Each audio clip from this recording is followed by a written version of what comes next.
Aujourd'hui, j'aimerais te montrer comme quoi en gros Google Calendar, c'est un peu le meilleur calendrier que tu puisses utiliser lorsque tu es étudiant parce que tu vas pouvoir directement l'utiliser sur ton téléphone, sur ton ordinateur, c'est disponible sur iOS, sur Android aussi, donc ça va vraiment être accessible pour tout le monde et la plupart des gens quand ils vont vouloir bosser ensemble, vouloir créer des calendriers communs, ça va être l'application qui va être le plus adaptée pour pouvoir faire ça parce qu'elle est en même temps simple, mais en même temps très sophistiquée, tu vas pouvoir faire quand même pas mal de choses. Là, on se retrouve directement sur mon écran et si tu veux accéder à Google Calendar, soit tu appuies sur calendar.google.com si tu veux y accéder directement, ou alors si tu vas directement sur une recherche Google, tu vas pouvoir aller en haut à droite, il y a les 9 petits points où tu vas pouvoir te retrouver directement toutes les applications, et aussi on descend un petit peu, tu as agenda et tu as juste à cliquer dessus pour retourner sur le calendrier de Google. Là, je vais déjà t'expliquer un petit peu l'interface de Google Agenda, comment ça fonctionne, après je te montrerai un petit peu comment créer tes propres agendas, et je te montrerai aussi un petit peu les paramètres que tu puisses faire pour améliorer ton utilisation sur Google Agenda. Déjà, en haut à gauche, on va pouvoir enlever le menu principal pour avoir une vue globale de notre calendrier. Là, tu vas pas être forcément satisfait de la vue du calendrier et c'est pour ça que tu vas pouvoir la modifier directement en haut à droite en changeant par les jours, en changeant par la semaine ou en changeant par les mois ou encore les années, planning ou encore 4 jours. Sur la gauche, tu vas pouvoir avoir pareil un autre petit calendrier pour te retrouver et voir quel jour on est dans le mois. Bien sûr, si tu vas sur les petites flèches, tu vas pouvoir directement aller dans le mois suivant, dans le mois précédent pour aller mettre un objectif ou mettre un événement sur une autre date qui est bien plus loin. Mais si tu n'as pas forcément envie d'aller plus loin comme ça en appuyant sur les petites flèches parce que c'est forcément dans 2 ans ou dans 3 ans ce que tu dois faire, tu vas aller du coup sur la vue à l'année. Tu vas changer en haut ton année, par exemple si c'est en 2025 et ça va être en juin, ça va être le 10, j'ai juste à double-cliquer dessus et là j'apparais sur la semaine du 10, tu peux le voir en haut à gauche que je suis en juin 2023. Maintenant je vais revenir aujourd'hui en cliquant sur aujourd'hui, aussi simple que ça. Et tu peux voir du coup sur la gauche en dessous, on va retrouver du coup mes agendas. Normalement tes agendas, ça va être les agendas de base que tu vas retrouver lorsque tu vas lancer pour la première fois Google Agenda, ça va être les tasks, en gros les tâches que tu dois faire, les rappels, les anniversaires et ton calendrier toi-même avec ton nom normalement sur Google. En dessous, tu as les autres agendas, et c'est ce qui va nous intéresser parce que c'est là où on va créer d'autres agendas avec le petit bouton plus, mais ça, je te montrerai un petit peu par la suite. Et voilà, donc en haut, tu retrouves, comme je t'ai dit, si tu veux aller à aujourd'hui, si tu veux changer la date, tu as une petite barre de recherche si tu veux rechercher un événement en particulier. Là, on peut voir du coup que Pâques et lundi de Pâques, c'était cette semaine, donc j'ai juste à marquer Pâques. Si je veux retrouver les moments où c'est Pâques, je fais entrer. Là, je peux voir les différents événements où du coup c'est Pâques en fonction des différentes années. Là, on est en 2022, 2023 et 2024. J'ai juste à faire retour. À côté, on a un petit centre d'aide, donc avec le petit point d'interrogation, une petite assistance si tu veux rechercher des choses. À côté, on a un engrenage, ça va être le menu principal, ça va être là où on va faire les différentes modifications pour pouvoir ajouter ou enlever des choses sur notre calendrier. À côté, comme je t'ai dit, la vue semaine, jour, mois, année. Les 3 petits triangles si tu veux changer d'application pour aller par exemple sur YouTube et t'abonner à ma chaîne YouTube, ou encore sur la droite ton compte Google si tu veux changer de compte Google et que tu as plusieurs calendriers sur tes différents comptes Google. Maintenant qu'on a vu ça et que tu es étudiant, la première des choses que tu te demandes, mais comment je fais du coup pour créer un calendrier? Alors pour créer le calendrier, on va directement aller sur la gauche. Là, tu peux voir, il y a un petit plus dans les autres agendas et en gros, on va pouvoir s'abonner à un agenda, créer un agenda, parcourir les agendas à partir de l'URL ou importer. Si tu veux t'abonner à un agenda, par exemple tu es en entreprise, tu es en stage ou tu es en alternance et du coup il y a l'agenda de l'entreprise et tu vas pouvoir t'abonner à cet agenda pour voir les différents événements, pour ajouter les tiens et pouvoir gérer entre tes événements et les événements de ton entreprise. Mais nous, ce qui va nous intéresser principalement, ça va être de créer un agenda. Donc je t'invite à cliquer sur créer un agenda. Là, on va pouvoir mettre les différents noms de nos agendas. Étant donné que tu es dans le cadre, je pense, des études, ce qu'on va créer déjà un agenda pour les cours.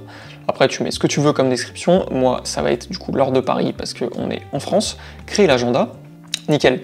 Donc, cours a été créé. On peut le configurer sinon, si on a envie de cliquer juste ici. Si on clique dessus, c'est ce qui va nous ramener dans les paramètres, mais on va revenir en arrière parce qu'on verra ça par la suite. Là, tu peux voir que dans tes agendas, il y a un agenda qui a été créé, l'agenda court. Étant donné que la couleur te plaît pas forcément, ce que tu peux faire, c'est que tu peux appuyer sur les options disponibles pour cours, tu cliques dessus et là, tu vas pouvoir directement changer ta couleur. Moi, je pense qu'un bleu foncé pour les cours, ça peut être assez sympa.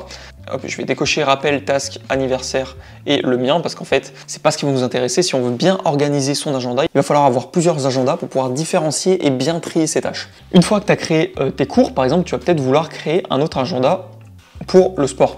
Voilà, on crée l'agenda. La première des choses que tu dois faire lorsque tu viens sur Google Agenda, ça va être de créer tes différents calendriers. Comme ça, par la suite, on va pouvoir les modifier et par la suite, tu vas pouvoir mettre tes réglages par rapport à tes calendriers. Hop, donc l'agenda a été créé. Je reviens en arrière sur les paramètres. Là, on peut voir qu'il y a les cours, il y a le sport. Étant donné que là, il m'a décidé de mettre un bleu qui est presque pareil que celui des cours, j'aime pas forcément. On va mettre un vert basilic. Comme ça, au moment, ça va nous permettre de retrouver du sport par rapport à la nature. Je vais créer un autre agenda. Cette fois-ci, ça va être pour l'activité que tu décides de faire en dehors de tes cours. Moi, par exemple, ça va être les vidéos YouTube, mais si par exemple tu décides de faire du piano, bah, tu vas marquer piano. Pareil, je vais changer, on va mettre le logo rouge par rapport à YouTube. Finalement, je vais réactiver mon calendrier à moi et je vais changer sa couleur. Et en gros, en jaune, ça va être toutes les choses que je ne vais pas forcément pouvoir classer. Si tu as un rendez-vous chez le médecin, tu ne vas pas créer un agenda juste pour tes rendez-vous chez le médecin, sauf si c'est ton métier ou sauf si tu en as suffisamment régulièrement. Là, tu vas pouvoir créer un agenda. L'objectif est de créer des agendas en fonction des choses que tu fais le plus souvent possible. Les cours, si tu es étudiant, normalement, tu y vas 5 fois par semaine, voire plus. J'ai décidé de mettre le sport parce que c'est une routine que j'entretiens. Les vidéos YouTube parce que j'en fais 2 par semaine, c'est quelque chose d'assez récurrent. Et en moins, dans un GM, ça va être là où je pourrai mettre toutes les choses que je ne vais pas forcément pouvoir classer. Et comme je t'ai dit, la meilleure façon de se retrouver, ça va être d'avoir un maximum d'agenda. Normalement, avec les cours, peut-être que tu es en alternance, peut-être que tu es en stage. Donc, tu vas créer directement un nouvel agenda pour mettre ton stage. Et ça va te créer un agenda stage pour toi. Donc si tu veux seulement le garder pour toi, mettre tes propres tâches dessus. Mais comme je t'ai dit auparavant, si tu veux lier un agenda avec par exemple du coup ton stage qu'il a créé un calendrier pour pouvoir relier les tâches que vous faites entre l'entreprise et toi, ce que tu peux faire, tu as juste à faire plus, s'abonner à l'agenda. Et dans la barre de recherche, tu as juste à mettre l'adresse mail de l'entreprise avec son agenda, ou alors directement si l'adresse mail de l'entreprise a plusieurs agendas, ce que tu vas faire, tu as juste à faire plus, et là tu vas faire à partir de l'URL, et là tu vas mettre l'URL de l'agenda du coup de ton entreprise. Étant donné que les stages ça ressemble un peu aux cours, je vais directement mettre une couleur qui est ressemblant au bleu, mais ça va être cette fois-ci un bleu un peu plus clair. Alors maintenant qu'on a nos différents agendas, je vais te montrer un petit peu les paramètres que tu vas pouvoir faire pour modifier du coup tes tâches, tes événements. Mais pour te montrer 100% des paramètres, je vais juste mettre un événement au hasard pour que tu puisses voir les différentes options que tu peux faire. Pour mettre un événement, si par exemple tu veux mettre que tu es en train de faire des cours toute la journée, tu as juste à appuyer en haut, donc ça va mettre un événement sur toute ta journée. Et là tu peux mettre que tu fais des cours. Si tu as une journée entière d'un cours particulier, tu vas pouvoir mettre le nom du cours, si c'est espagnol par exemple, si tu as une journée entière d'espagnol, tac, hop, je change mon calendrier pour pas mettre dans GM, c'est pas les tâches que je peux trier, ça va être du coup dans mes cours. Je vais dire que je suis occupé, et en mettant que tu es occupé, si tu as des agendas avec d'autres personnes, avec des entreprises, si tu mets que tu es occupé, tu vas pas pouvoir mettre d'autres tâches à ce moment-là. Si tu mets que tu es disponible, ça veut dire que d'autres personnes ou toi, tu vas pouvoir rajouter des tâches par-dessus. Donc moi, je vais mettre occupé, comme quand en gros, je peux pas aujourd'hui. Ce qui est bien, c'est que tu vas pouvoir quand même rajouter des tâches pour toi, mais les autres ne vont pas pouvoir rajouter des tâches pour toi. C'est-à-dire qu'ils ne vont pas pouvoir mettre en gros, Dorian, aujourd'hui, je veux que tu sois présent à l'entreprise parce que du coup, tu es en cours. Donc après, à toi de voir comment tu veux t'organiser. Soit tu mets ton cours, entre guillemets, sur toute ta journée et après, tu rajoutes des tâches à des moments dans ta journée lorsque tu as fini, si tu finis à 17h, si tu finis à 18h. Mais ce qui peut être un peu plus simple et un peu plus visuellement parlant, ça va être carrément, tac, si tu commences tes cours à 8h, ça va être de mettre un bloc, de changer l'heure. Donc tu vois, tu as juste à cliquer ici si tu veux changer aussi la date. Et tu vas pouvoir marquer, par exemple, si tu termines le mercredi, si tu termines le mardi à 17h, ça va être de le mettre à 17h. Comme ça, ça te fait un bloc de 9h. On n'oublie pas de changer le calendrier pour le mettre dans les cours. On dit que tu es occupé cette fois-ci parce que tu es vraiment occupé pendant cette période. Alors que si tu es occupé sur la journée entière, et ben même si tu finis à 17h, les autres personnes ne vont pas pouvoir te rajouter des tâches après 17h. Ce sera sur toute ta journée. Et tu vois si c'est une récurrence, c'est-à-dire que tu as les mêmes horaires dans tes cours. Ce que tu peux faire, au lieu de mettre une seule fois, si ça correspond à les critères qui sont ici, donc tous les jours, si tous les jours tu bosses de telle heure à telle heure, si tous les jours ici tu bosses de 8h à 17h, ce qui n'est pas forcément le cas. Toutes les semaines le mardi, c'est ce qui va nous intéresser, c'est-à-dire que tous les mardis, tu sais que tu fais du 8-17. Tous les mois, tous les ans, ou alors personnalisé, si forcément ça remplit aucun de critères qui est ici. Et si tu appuies sur personnaliser, tu vas pouvoir cocher directement le jour auquel tu veux que ça se répète. Tu vas pouvoir mettre à quel moment ça va se terminer, donc soit après une date précise, soit après combien de fois ça va se faire. Si tu as décidé de mettre 3 séances de kiné tous les mardis, juste pendant 3 fois, et ben en gros tu vas te mettre que ça se termine après 3 occurrences. Comme ça au moins après 3 fois, et ben tu n'auras plus tes séances de kiné. Et si tu as pris tes séances de kiné toutes les 2 semaines, et ben tu as juste à changer, répéter toutes les 1 semaine pour le répéter toutes les 2 semaines. Donc nous, c'est pas forcément ce qu'on veut, nous il y avait l'option qui était directement cochée. Ce qu'on va faire, c'est que hop, on va mettre toutes les semaines le mardi et on fait enregistrer. Donc là, si on va sur le calendrier de vue pour mettre tous les mois, on voit qu'il y a un sans titre. Forcément, je ne l'ai pas renommé. Donc, tac, je vais le modifier. Ajouter un titre, ça va être cours à l'amphi. Enregistrer. Et là, tu peux dire, mince, j'ai enregistré, mais du coup, tous les sans titres, ils vont pas forcément se modifier. Si je reprends celui de base, et bah, quand tu vas cliquer sur enregistrer, il va te proposer 3 choses. Vu que c'est un événement qui est périodique, qui se répète toutes les semaines le mardi comme on l'a mis, soit tu décides de faire en sorte que ça s'appelle cours à l'amphi seulement cet événement, et dans ce cas-là, tous les autres événements ce sera des sans titres, soit cet événement et tous les suivants, ou alors tous les événements si tu en as eu déjà qui étaient précédemment. Comme ça, si tu t'es trompé et que tu prends un événement en plein milieu, et ben tu fais tous les événements et ça va prendre ceux d'avant et ceux d'après. Donc moi c'est ce que je vais faire, même s'il y en a que ceux qui sont juste après, on fait OK. Et là voilà, donc là on peut voir qu'on a des cours à l'amphi tous les mardis. Si je reviens sur la vue semaine et que je passe de semaine en semaine, on peut voir directement, toutes les semaines, qu'on a des cours à l'amphi. Et ce qui est bien aussi avec Google Agenda, c'est que tu peux faire chevaucher différents événements, différentes tâches. Tu as juste à appuyer après l'événement que tu veux le faire, donc ça va te créer un nouvel événement. Et là, tu as juste à modifier l'heure pour la mettre avant. Par exemple, nous on a mis qu'on finissait à 17 h, mais ça se trouve on a quelque chose de prévu à 15 h 30 pendant les cours. Donc là, ce que tu peux faire, tu as juste à faire 15 h 30, tu mets ton heure de fin, on va dire que c'est 19 h 30, tac, et on a un bloc de 4 heures qui s'est créé le mardi 11 avril. Et on va dire que cette fois-ci, par exemple, ça va être des vidéos YouTube, même si forcément, du coup, tac, on va dire un sujet de vidéo YouTube, tuto Google Agenda. Imaginons que tu t'es trompé de jour et que tu veux modifier la date auquel tu as mis ton tuto Google Agenda. Ce que tu as à faire, au lieu d'appuyer dessus, de cliquer sur modifier et de changer la date, un moyen qui est très simple que tu peux faire, tu restes appuyé sur ton tuto Google Agenda et là tu vas pouvoir sélectionner et le modifier et le mettre à l'endroit que tu veux. Pareil pour sa durée, au lieu de cliquer dessus et de le modifier, tu as juste à te mettre en bas directement de ta tâche et là tu vas pouvoir raccourcir ou alors augmenter la tâche que tu t'étais dit que tu voulais faire. Donc là par exemple finalement le tuto YouTube je ne vais pas y passer 4 heures, je vais passer seulement 1 heure, tac, de 9 h à 10 h et ça va être le mercredi. Donc tu vois, c'est aussi simple que ça.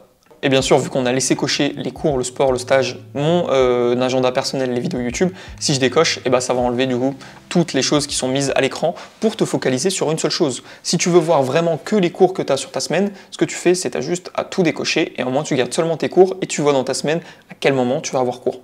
Là, imaginons que vendredi prochain, je décide directement d'aller chez le médecin. Voilà, parce que j'ai un problème, du coup j'ai appelé chez le médecin, j'ai réussi à avoir un rendez-vous de 9 h à 10 h. Donc cette fois-ci, ça va être dans mon calendrier personnel parce que ça se range autre par ailleurs. D'ailleurs, Google Agenda propose 2 choses que tu vas pouvoir mettre en place sur ton agenda. Ça va être des événements ou des tâches. Mais je te conseille quand même d'utiliser la plupart du temps les événements parce que les tâches, en fait, ça va être assez compliqué à utiliser et c'est pas forcément trop fait pour. Donc en mettant un événement, tac, de 9 h à 10 h le vendredi 21 avril, tac, je vais mettre un lieu, hôpital. Hop, j'ai pris vraiment le premier hôpital que j'ai trouvé. Tu peux ajouter une description, des pièces jointes. Si par exemple tu veux ajouter des radiographies directement ou juste des photos ou tout ce que tu veux, en fait, tu vas pouvoir ajouter ici. Et ça va être privé parce que j'ai pas envie forcément que les autres personnes qui viennent sur mon calendrier voient que je dois aller chez le médecin à cette heure-là. Ensuite, ce qui est bien, ça va être de mettre un rappel juste avant. Si tu es assez loin de ce que tu veux faire, bah, tu vas mettre un rappel plus ou moins long. Tu peux même en mettre un personnalisé. Mais là, on va dire que pour aller chez le médecin, ça va être un petit quart d'heure avant pour que j'ai le temps de me préparer et d'y aller directement. Hop, enregistrer. Si je double-clique dessus, et ce qui est bien, c'est que tu peux ajouter autant de notifications que tu veux. Là, j'ai mis une notification 15 minutes avant pour me préparer et pour partir, mais imaginons que j'oublie. Pour être sûr de vraiment pas oublier, j'ajoute une notification 10 minutes avant. Et comme ça, j'aurai 2 notifications, une 15 minutes avant et une 10 minutes avant. Maintenant que je t'ai montré un petit peu comment tu peux créer tes agendas, comment tu peux créer tes événements par rapport à ce que tu vas décider de faire, à comment un petit peu modifier la vue directement de ton calendrier. Tu vois, je te rappelle que si tu veux le voir en grand, tu as juste à appuyer là et là tu as une vision plus globale de ton calendrier. Moi, j'ai pas énormément de choses, donc forcément, ça paraît un petit peu ridicule, mais quand tu as des calendriers qui sont bien remplis et que tu as quand même plusieurs choses, et bah au final, le voir en grand, ça permet d'avoir une meilleure vision et du coup de décocher certains agendas pour y voir un peu plus clair. Maintenant, je vais te montrer un petit peu les paramètres que tu vas pouvoir modifier et qui va te permettre de rendre ton calendrier un petit peu plus agréable à utiliser et même à regarder. Et pour aller directement dans les paramètres, ça se trouve en haut à droite avec le petit engrenage, donc dans le menu des paramètres. Déjà, tu vas pouvoir retrouver dans ta corbeille les différents événements que tu as supprimés. Moi, j'avais supprimé le sans titre pour le remplacer par des cours. Tu vas pouvoir le retrouver ici et directement, tac, le restaurer. Tu vas pouvoir changer la densité et couleur, donc ça va être très important. De base, il va te laisser en moderne avec la réactive à l'écran. Donc c'est ce qui va être le mieux pour te l'afficher directement à l'écran.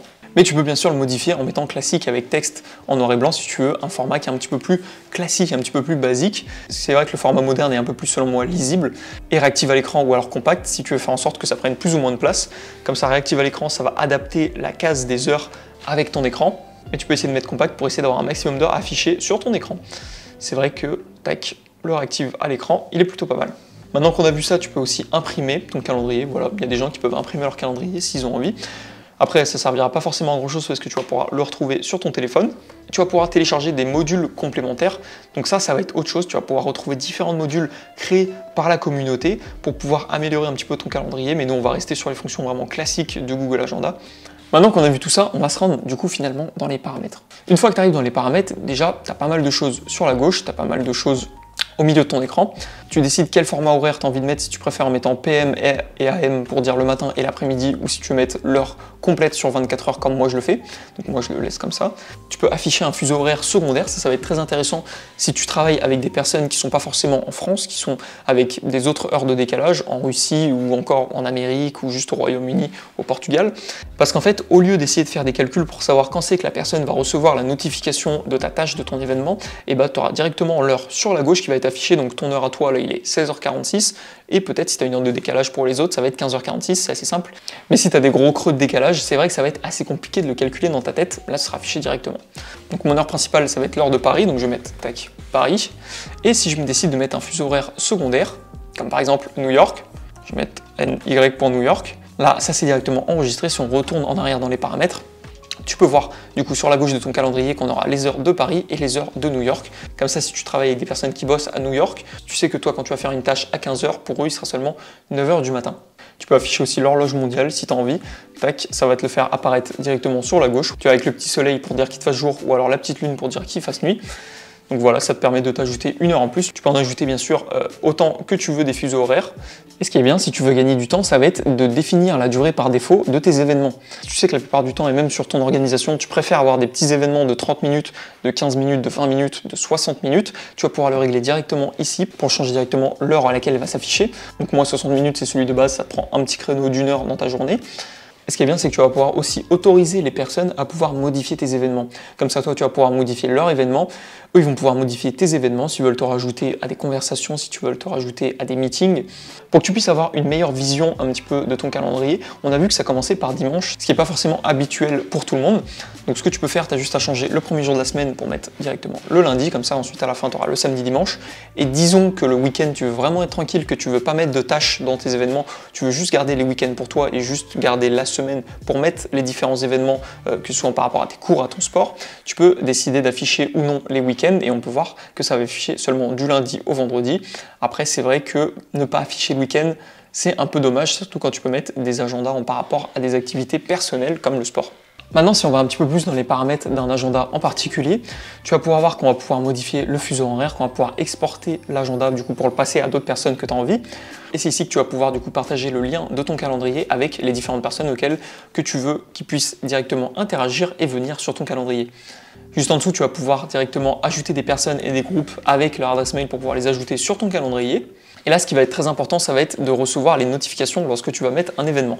Donc, soit tu décides de recevoir une notification qui est de base marquée à 30 minutes avant, sauf que recevoir une notification 30 minutes avant un nouvel événement, c'est pas forcément le top du top parce que en 30 minutes, tu as déjà le temps d'oublier. Donc, ce qui peut être bien, ça va être de mettre max 5 minutes avant. Comme ça, au moins 5 minutes avant ton événement, tu as le temps de terminer ta tâche pour ensuite passer sur la nouvelle tâche. Et ça va être la même chose avec les événements sur toute la journée, si tu veux recevoir un événement sur toute ta journée. Ensuite, ce qui va être intéressant, ça va être les autres notifications par rapport aux événements que tu vas pouvoir créer, modifier, annuler, ou encore des réponses à des emails. Donc lorsque tu modifies un événement, ça peut être bien de recevoir un email. Lorsque tu annules un événement, ça peut être bien de recevoir un email aussi. Et ce qui peut être très important, ça va être d'activer le planning au quotidien. De base, il est sur aucune, mais de base, tu peux recevoir un email et tous les matins à 5 h du matin, tu vas recevoir un rapport complet de tout ce que tu as à faire dans ta journée. Et ça peut être bien pour te remémorer qu'est-ce que tu vas faire dans ta journée pour éviter d'oublier certaines tâches. Et bien sûr, tout en bas de ton agenda, tu vas retrouver un bouton pour pouvoir supprimer cet agenda si finalement tu te rends compte que tu l'utilises plus. J'espère que tu auras pu vraiment comprendre toutes les bases avec Google Agenda. N'hésite pas à me dire ce que tu en as pensé en commentaire juste en dessous, ça me ferait plaisir de voir un petit peu ce que tu en as pensé, à me dire si tu avais des idées ou s'il y a des choses que j'ai pu oublier. C'était Dorian, je te dis à la prochaine pour une prochaine vidéo.